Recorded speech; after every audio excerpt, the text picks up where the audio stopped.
Vamos falar de saúde agora. Você aí de casa tem uma farmacinha guardada? Pesquisas mostram que cerca de 90% dos brasileiros mantém em casa algum medicamento que não precisa de receita. O problema é que muitas vezes esses remédios são consumidos sem orientação profissional. A automedicação e até mesmo o uso inadequado de suplementos alimentares podem trazer riscos sérios para a saúde. Com apenas alguns cliques na internet, muita gente troca consulta médica por informações rápidas. E a solução para aliviar a dor de cabeça, por exemplo, aparece de forma imediata. Eu mesmo me oriento. Como você faz isso? Ao Google. Pesquiso tudo, vou pesquisando para que serve. Juntando os remédios comprados sem receita, os de uso prescrito e até vitaminas, a dona Chica montou uma farmacinha.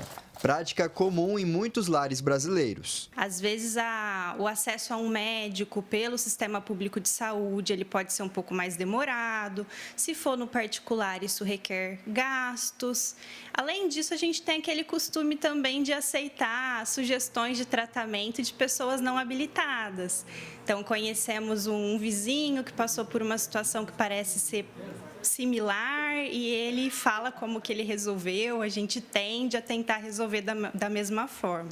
Então, é um hábito cultural do brasileiro. De acordo com uma pesquisa do Instituto de Ciência, Tecnologia e Qualidade, a automedicação é mais comum em casos de dor de cabeça, resfriado, febres e dores musculares. Em Ribeirão Preto, esta farmácia tem sentido um aumento na procura por remédios que não exigem receita médica. Essa procura espontânea de medicamentos, ela ocorre normalmente, né? Isso é cultural no nosso país.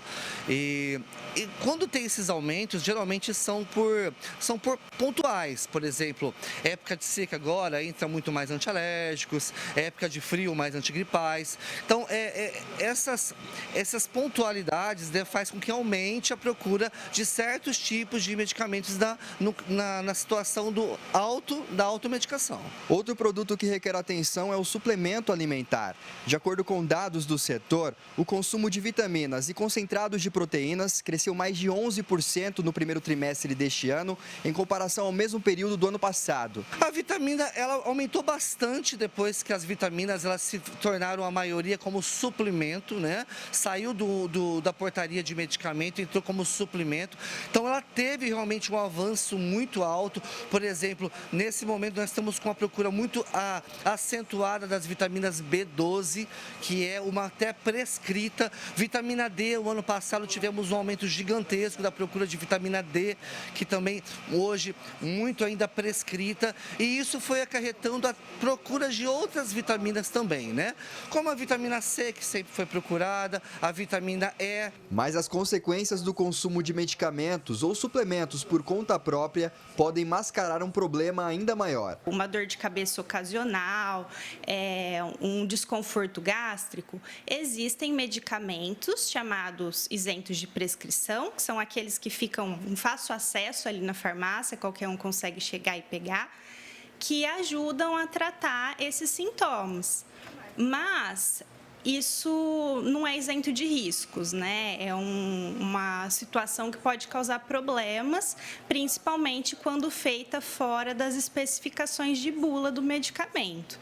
Então, por exemplo, no caso desse desconforto gástrico, o uso do medicamento, ele vai aliviar aquele sintoma, mas pode ser que esse sintoma já estava escondendo uma gastrite ou mesmo uma úlcera em formação. A dona Chica, que vimos no começo da reportagem, promete ficar mais atenta, mas não abre a mão da farmacinha. Ajuda porque aqui tem todos os meus, tem minhas vitaminas, meus medicamentos que eu tomo, tenho remedinho para dor, né?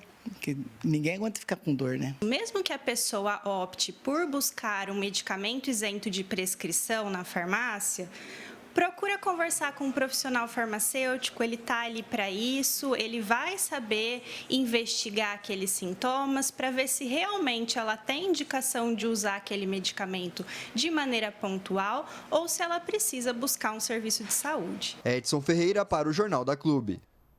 E a gente continua falando sobre esse assunto agora com José Ernesto dos Santos, ele que é nutrólogo. Seja muito bem-vindo ao Jornal da Clube. Doutor, quais são os riscos mais comuns associados à automedicação, com medicamentos até de venda livre ou suplementos alimentares? Boa tarde ao senhor, boa semana. Boa tarde. para todos os ouvintes, todos os espectadores. Eu ouvi a matéria, né, e falou-se que isso é uma cultura brasileira.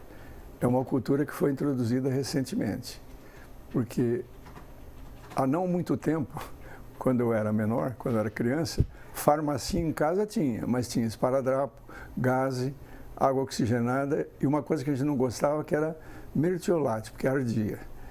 Hoje, as farmácias que se transformaram em drogarias são verdadeiros supermercados, onde as pessoas vão se pegando medicamentos.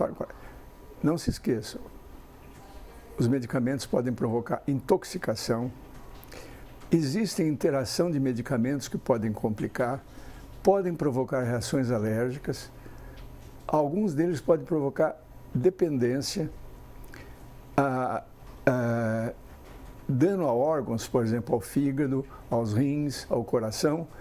E, embora os antibióticos só sejam prescritos, comprados com receita médica, muitas vezes sobra um antibiótico em casa. E alguém está com uma febrícula ou uma dorzinha de garganta, toma antibiótico. Isso vai favorecer cada vez mais ao aparecimento de germes resistentes a alguns antibióticos.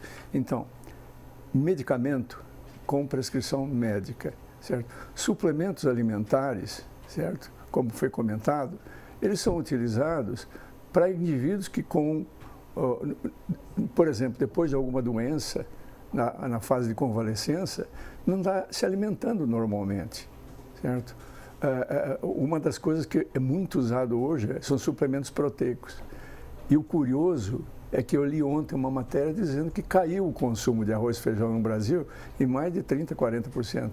Então, nós não comemos arroz e feijão, mas comemos um suplemento proteico, certo? Que muitas vezes é receitado ou orientado por não um profissional de saúde e se acredita que esse suplemento cria músculos. Não cria músculo. O que vai criar músculo é o exercício com uma alimentação adequada. Então, vitaminas. Não se esqueçam que algumas vitaminas não são excretadas pelo rim. As vitaminas chamadas lipossolúveis, A, D, E e K.